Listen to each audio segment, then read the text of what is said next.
Hey, this is Dan from Guitar from the Heart, and it's an extremely cold day for November in New York City. And hey, I'm bundled up.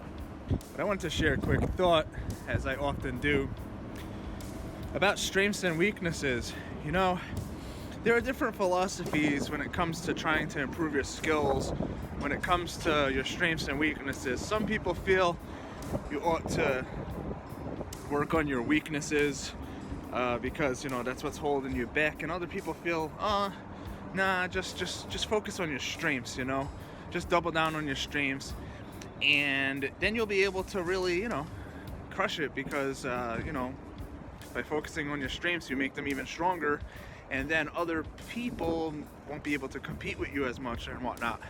Now, I think there's merit to both particular philosophies, and I think I use them at different times. But what I was thinking about this morning is more from the perspective of the weaknesses side of things. And let me explain. Whenever you're trying to improve a new skill, it's really helpful if you can identify your biggest weakness. And here's the reality, as I wait for to cross the street here. Here's the reality. If you can't identify your biggest weakness, then there's a good chance you're not going to be able to identify what's holding you back. And therefore, you're not going to be able to move forward as strong as you could if you knew what was holding you back and you kind of doubled down on that weakness. So it comes back to like the same concept that I talked about a few times on the channel here, where I talked about slow being fast. Where what I mean is, like, by focusing on something that really, by focusing on like the slowest step of anything, you're focusing on the thing that's holding you back. And by focusing on it, you're going to speed up that slowest step. And the rate determining step of any process is the slowest step. It's going to determine the rate, right? Just like getting stuck in traffic. So if you double down on that weakness, you're doubling down on the thing that's holding you back, that your bottleneck, if you will. If you've been watching my channel throughout the last several months, I've been talking about this an awful lot. And I realized that it's a critical concept to really understand, and to be able to apply it to different situations in your practice time.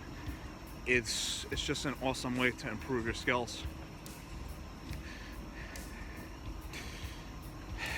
So, what I was actually thinking about in terms of my own personal growth this morning is, what is my weakness? And what I realize is, I've been practicing a lot lately in the last couple of weeks with a metronome, and to be honest with you, I know I'm a pretty decent guitar player, but I'm not to the level where I want to be in terms of my timing.